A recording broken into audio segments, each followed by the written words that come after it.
The Lord be with you. And with your spirit. A reading from the Holy Gospel according to Matthew. Glory to you, O Lord.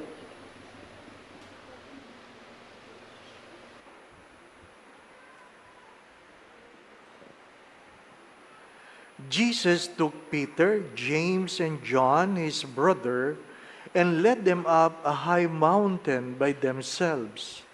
And he was transfigured before them. His face shone like the sun, and his cloth became white as light.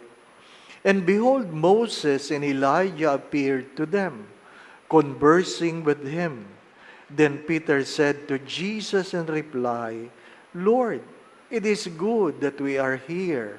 If you wish, I will make 3 tents here, one for you, one for Moses, and one for Elijah. While he was still speaking, behold, a bright cloud cast a shadow over them. Then from the cloud came a voice that said, This is my beloved Son, with whom I am well pleased. Listen to him. When the disciples heard this, they fell prostrate, and they were very much afraid. But Jesus came and touched them, saying, Rise and do not be afraid. And when the disciples raised their eyes, they saw no one else but Jesus alone. As they were coming down from the mountain, Jesus charged him, Do not tell the vision to anyone until the Son of Man has been raised from the dead.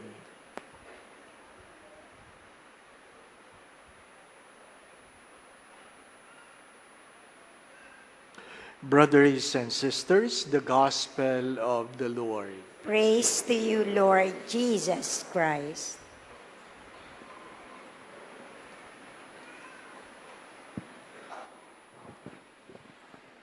In this Mass, we pray in a special way for our brothers and sisters in the Middle East, especially those who are affected by the war.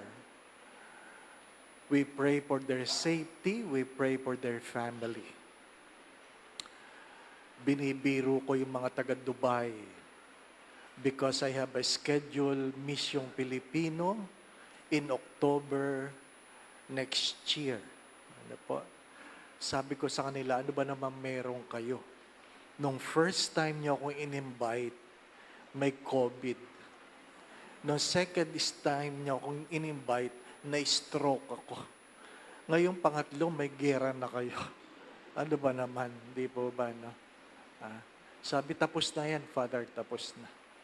Second, we would like to thank all who have donated their blood through our Red Cross bloodletting program. Ano po? We pray for those who have given their blood. And we say thank you. Last Sunday, we talked about the temptations. The 3 temptations. And it's good to understand this, that you can overcome any temptation according to your love.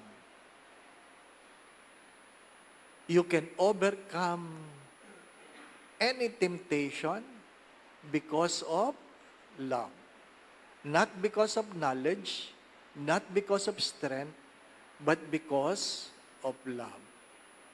Jesus was able to overcome the 3 temptations written in the scriptures. I would believe there are more that came, only 3 was written, because of his love for his Father. That's the greatest reason. Kaya nga, pag sinasabi ko yan sa mga lalaki o babae, may asawa, pag kayo ay nagpatukso sa kabit, isa lang ibig sabihin nun, hindi nyo talaga mahal ang inyong asawa. Yun lang yun. Ano po? Kasi kung mahal ninyo, hindi nyo yan ipagpapalit. Hello? Di po ba, anak? Kahit gaano kaganda ang manunokso sa inyo, kung mahal ninyo ang inyong asawa, hindi nyo yan ipagpapalit. Ganun lang kasimple. Kaya nga sabi ni Saint Ignatius of Loyola, to avoid sin, you must do something. You avoid the occasion and you increase your love. You avoid the occasion and you increase your love. Ganun lang yun. Kahit gaano ang panunokso, kung malaki ang iyong pag-ibig, gagawin mo ang lahat. What is the reading trying to tell us today? Because of that love, Abram, take note, Abram said yes to the invitation of God. Well, what is unusual with that? Abram was called by God at the age of 75. Can you imagine? 75, pahiga ka na nun. Retired ka na nun. Ang iniisip mo nun, magpahinga na lang. Pero, dahil mahal mo ang Diyos, umuo ka. Di po ba, ano? Alam niyo ba ang pinakamahirap utusan? Yung nakainat na sa kama. Naranasan niyo ba yon? Yung nakahiga na kayong ganyan. Bigla kayong inutusan. Ang hirap nun.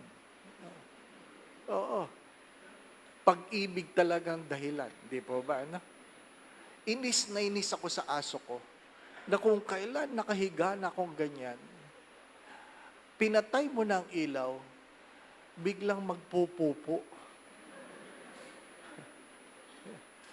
Talagang napapagalitan ko. Tapos titingnan kanyang napakaamong mukha. Diba? Wala kang dahilan para magalit. Ano po? Dala sa pag-ibig, you are willing to do beyond what is comfortable. What is the second reading trying to tell us? Because of love, you are willing to suffer. Because of love, you are willing to suffer. Many times I've said this, not all who suffer because of love. Hindi lahat na nagdusa ay dahil sa pag-ibig. Pero yung mga umiibig, willing na magdusa. Di po ba, anak? Hindi lahat na nagbibigay, nagmamahal. Pero yung nagmamahal, talagang hindi makapagtiis. Nagbibigay talaga sila. Hindi lahat na nagsasakripisyo, nagmamahal, pero yung mga nagmamahal, marunong magsakripisyo. Makapangyarihan ang pag-ibig sa bawat gawain. Kaya nga, ano ang punchline? Pag sinabing, mahal mo ako, di ba, ano? Nako, yari ka doon. Ha? Pag umuo ka, may kapalit yun. Di po ba, ano? Patunayan mo. Ha? The second reading reminds us of what? You are willing to embrace and endure not only difficulties, but even suffering. What is the gospel trying to tell us? We just came from Israel, and one of the places you visit is Mount Tabor, the place of the transfiguration. And you will see the 3 tents or the 3 chapel. One for Elijah, one for Moses, and the middle is one for Jesus. Ang aking tanong palagi ay, paano nila nakilala si Elijah o si Moses? Na yung mga yun ay pinanganak, matagal na bago pa sila pinanganak. Marahil, there must be something distinctive in that person. And the many reflection is, Jesus is with Elijah and Moses because he is the fulfillment of the prophecy and he is the fulfillment of the law. Elijah was the prophet, Moses was the giver of the law. Hindi po ba? Pero, I would say, Elijah and Moses was there to tell the disciples that my son, my beloved son, is not Elijah, he is not Moses, and he is my son, so listen to him. What is the context?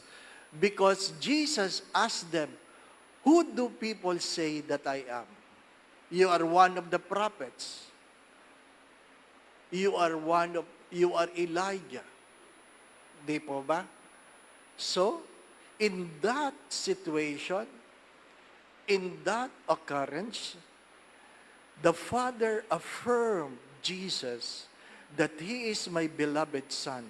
He is not the prophet, Elijah, and He is not the lawgiver whom you know, Moses.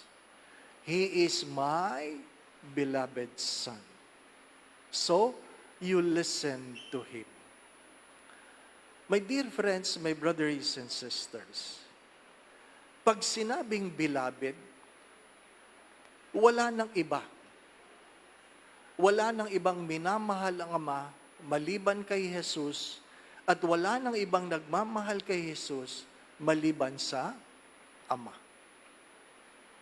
At dahil sa pagmamahal ng Ama, walang ginawa si Jesus kundi gawin ang kalooban ng Ama, dala ng kanyang pagmamahal sa Ama.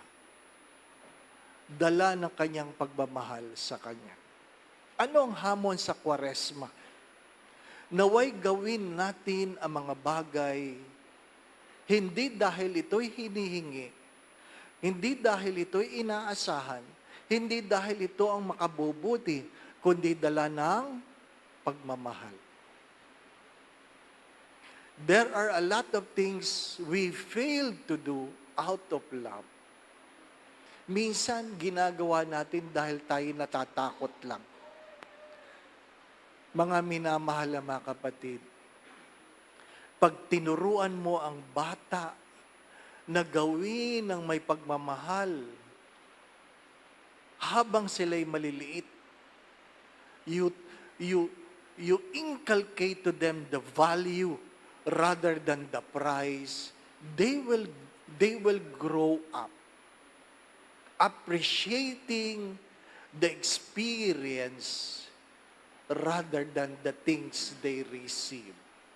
As I always say this, what really matters most is not what your hands can hold, but what your hearts can keep.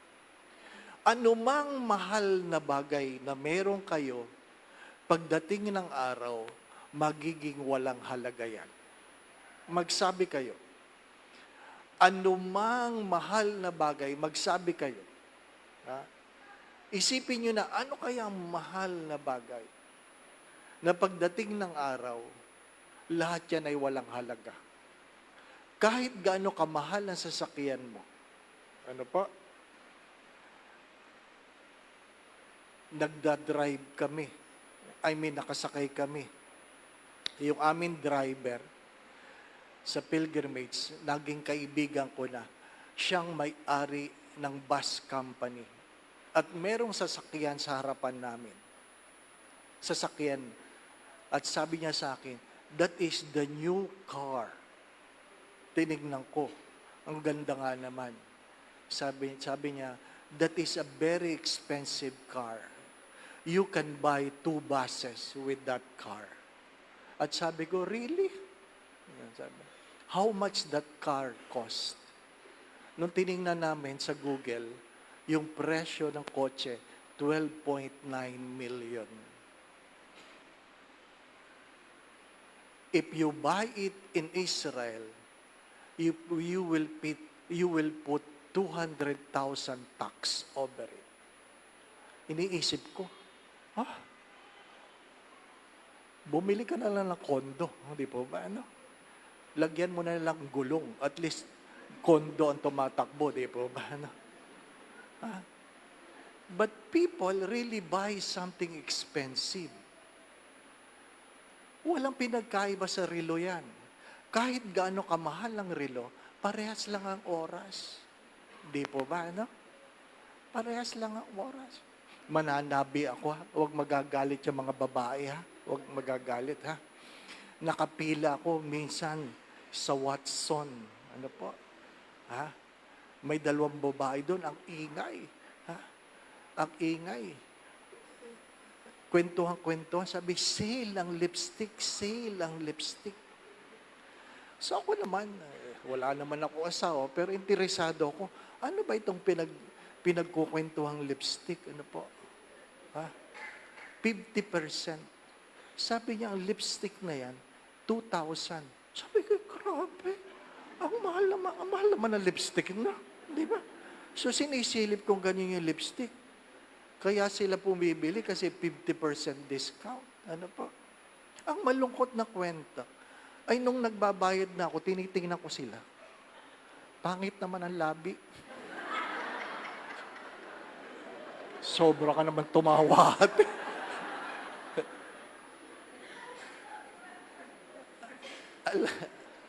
Alam nyo, sayang. Di ba, ano? Sana maliwanag sa inyo kung ano ang inyong pinagkakabalahan. Ha? Kung ano ang inyong pinagkakabalahan. Ano po? May sorry ha? Sorry. Wala akong maisip na example eh. Pero maliwanag yun. Ano po? Maliwanag yun. Hindi lahat ng mahal, maayos. Do not forget that. Hindi lahat ng mahal, maayos. Learn to know what is more important. As I always say this, whatever the reason, choose the most loving thing to do. Choose the most loving thing to do. I assure you, you will be proud someday by saying, I have done it out of love, not by saying, mahal yan. Mahal yan. Because some people would say, uy, mahal yan. Kung ano ang mahal sa iyo, minsan walang halaga sa iba. Again, do not forget this. Minsan kung anong mahal sa iyo, walang halaga sa iba. Choose the most loving thing to do. Because if you are capable of loving, you are capable of enduring. Amen. Going back to what I've said, Abraham, in spite of old age, was able to say yes to God because he loved God. Saint Paul says, if you are capable of loving, you are capable of enduring. Keep that in mind. If you are capable of loving, you are capable of enduring. Kaya pag nahihirapan ka na, ang panalangin ay, increase my love. Increase my love. Let us all rise. The Lord be with you. And with your spirit. Bow your heads and pray for God's blessing. God, our loving Father, bless your faithful, we pray, with a blessing that endures forever, and keep them faithful to the gospel of your only begotten Son, so that they may always desire and at last attain the glory whose beauty he showed in his own body to the amazement of his disciples. All this we ask through Christ our Lord. Amen. And may Almighty God bless you and your family, the Father and the Son and of the Holy Spirit. Amen. The Mass has been offered. We go in peace to love. Minsan sa isang misa, ang binasang ebanghelyo, yung mahaba, yung mahabang at buo. Yung mga tao daw napagod na nakatayo, umupo na lang yung iba. Ano po? Sa haba, nainip na yung iba. Kaya nang sabihin ng pari, ang mabuting balita ng ating kaligtasan. Ang sagot dapat doon ay, pinupuri ka namin, Panginoong Hesukristo. Ang sagot ng mga tao, ay, salamat sa Diyos. Natapos din. Ano pa? Sa buhay pananampalataya, dalawang okasyon na kung saan tayo mga Pilipino ay punong-puno ang simbahan. Una, Ash Wednesday.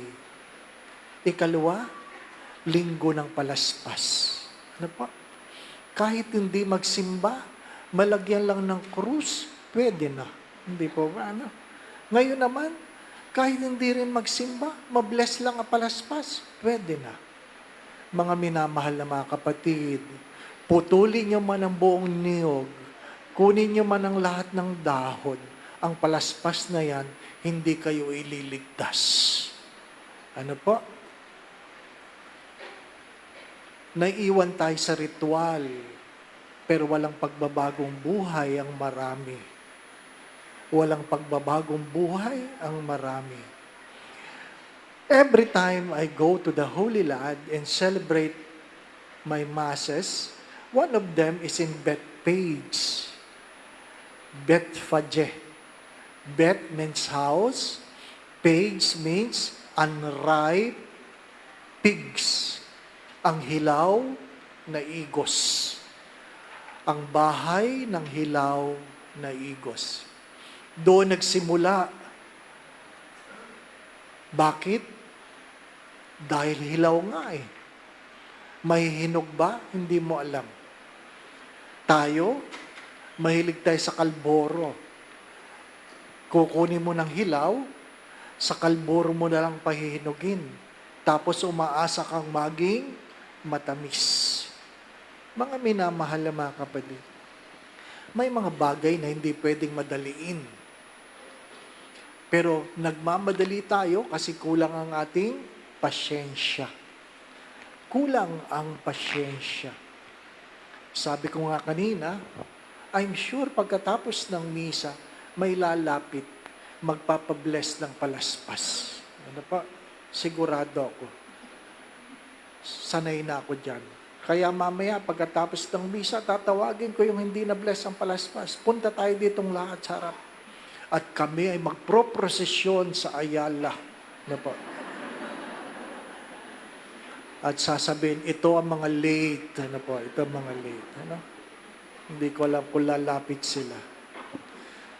Many times, we are too particular with the rituals. And many people, like the olden times, did not understand what is happening.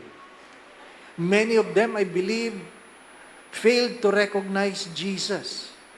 Sino yan? Hindi po ba, no? Sino yan? Hindi nila kilala. At maraming nagchichismisan. Katulad ng mga prosesyon sa ating mga parokya, pag dumaan na sa tapat ng bahay, hindi na tinatapos ang prosesyon. Umuwi na sa bahay. Yung iba naman, nag-aantay lang sa bahay. Hindi po ba, ano? Nag-aantay lang. Ayaw sumama. Pero gusto ng biyaya. Mga minamahal na mga kapatid, this year, the Patriarch of Jerusalem issued a pastoral letter that this year, there will be no Palm Sunday procession in the Palm Sunday Road. And he invited all the people in Jerusalem to, instead of joining the procession, pray. Pray for the end of war. Pray. At alam po, nagdadasal din kayo. Sabi nung isang nag-message sa akin, Father, pinagdadasal ba? Ba't parang hindi namin pinagdadasal sa aming parokya na matigil ang giyera? Sabi ko, gusto ko malaman sa parokya yan. Ano po? Sa lahat ng misa, pinagdadasal natin matigil ang digmaan. Bakit natin pinapatigil ang digmaan? Ano sagot? Hello? Ano sagot? Ha? Walang mamamatay? Kahit walang digmaan, may namamatay. Di po ba? Ano? Gusto lang tumigil ang digmaan para hindi na tuluyang tumaas ang presyo ng krudo. Di ba? Yun ang dahilan. Mga minamahal na mga kapatid, pag hindi tayo naapektuhan, hindi tayo nakikialam. Parang away ng kapitbahayan. Ha? Bahala kayo diyang mag-away. Huwag lang kayo magbarilan. Di po ba? No? Kasi baka lumampas ang bala, pumunta sa amin. Di po ba? Wala tayong pakialam. Merong isang nag-message. Sabi niya, Father, ipagdasal mo naman, tulungan mo naman ako. Kasalanan ba ito? Na gusto namin ipagdasal, mamatay ng tatay namin. Ano po? Sanay na ako sa mga ganyang panalangin. Mamatay ang tatay. Ano po? Pero syempre, inaalam mo kung anong dahilan. At ang dahilan ay, matagal nang may sakit ang ama. Palagi malaki na ang gastos. Siya lang ang nag-aalaga. Marami silang magkakapatid, pero hindi tumutulong. Alam niyo mga minamahal na mga kapatid, alam natin ito. Kahit gaano kalaki ang problema, kung tayo ay nagtutulungan, parang gumagaan.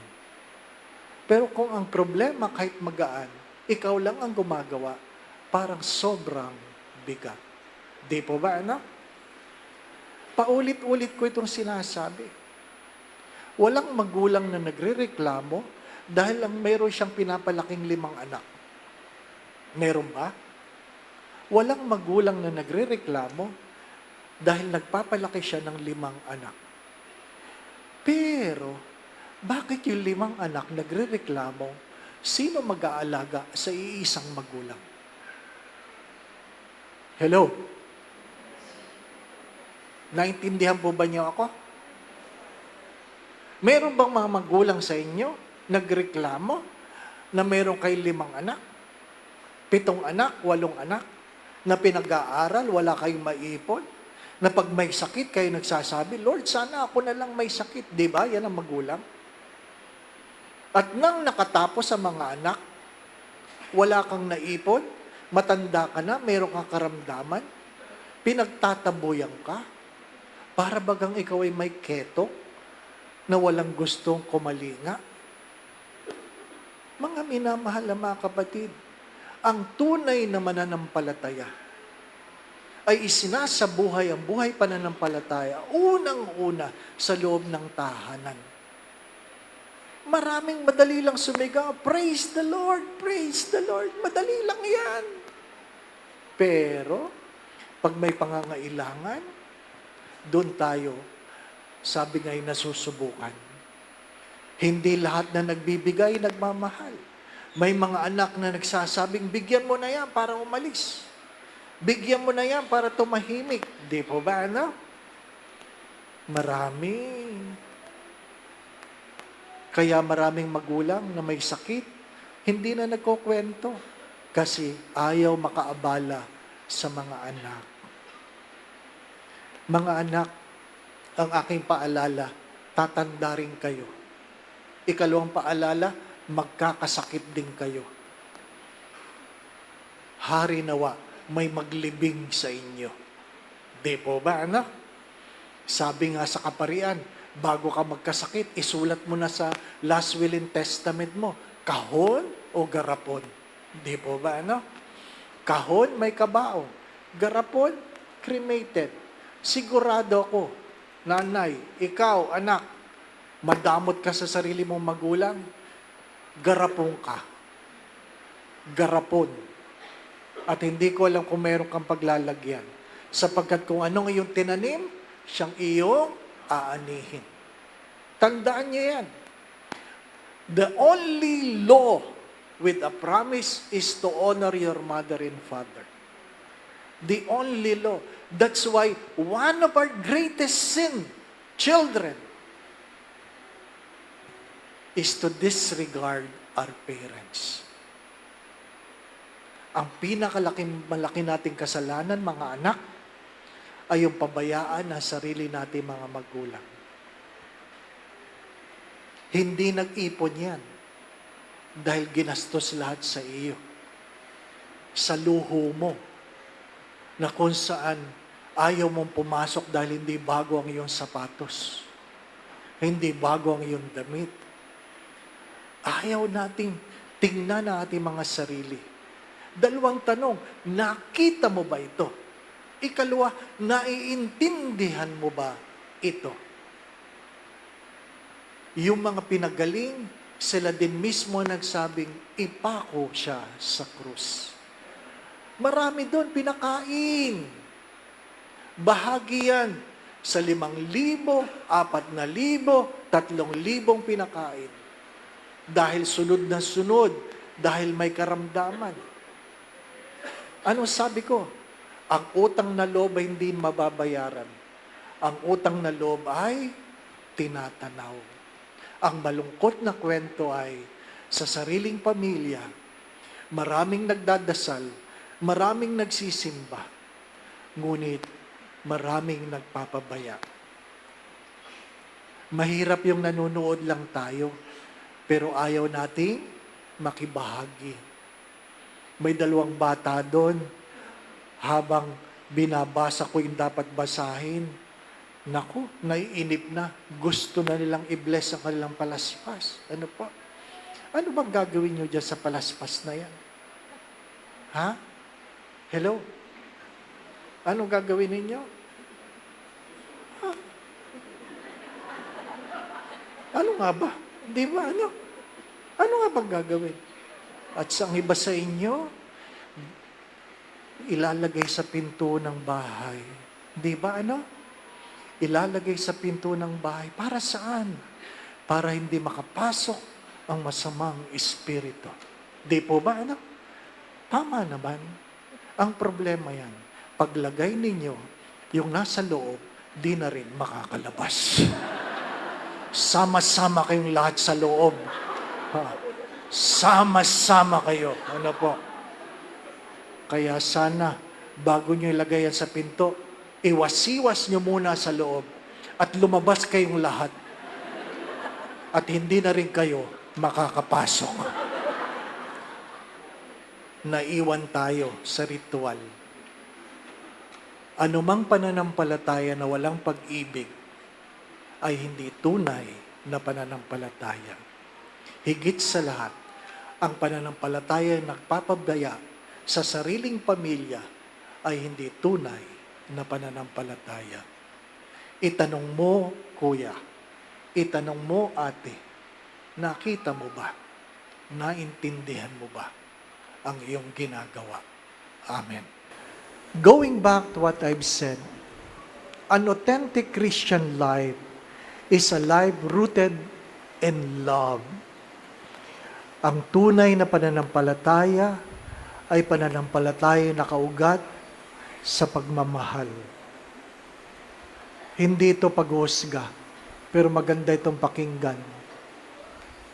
2 uri ng tao sa panahon natin ngayon ang masasadlak sa impyerno. Ang isang uri ay ang mga taong pinabayaan ng pamilya, lalong-lalo na ang matatandang magulang na may sakit. Hello? Ikalawa, yung pinakain ang pamilya mula sa nakaw. Inuulit ko, 2 uri ng tao, hindi ito paghusga. Nasa kautusan ito. Igalang mo ang iyong mga magulang at huwag kang magnakaw. Ang pamilya, ang mga taong nagpabaya sa pamilya, lalong-lalo na ang mga magulang na may sakit, pinabayaan ng mga magulang may sakit at matatanda. Ikalawa, kung saan pinakain ng pamilya mula sa nakaw. Maliit man o malaki, kung nagnakaw ka, malaki ang iyong kasalanan. The Lord be with you. And with your spirit. Bow your heads and pray for God's blessing. Look, we pray, O Lord, in this your family, for whom our Lord Jesus Christ did not hesitate to be delivered into the hands of the wicked and submit to the agony of the cross, who lives and reigns forever and ever. Amen. And may Almighty God bless you in your family, the Father, and the Son, and the Holy Spirit. Amen. We have acclaimed Jesus as the Son of David, entering Jerusalem in glory. Let us follow Him on the way of His cross by our self-sacrificing love for others. Thanks be to God.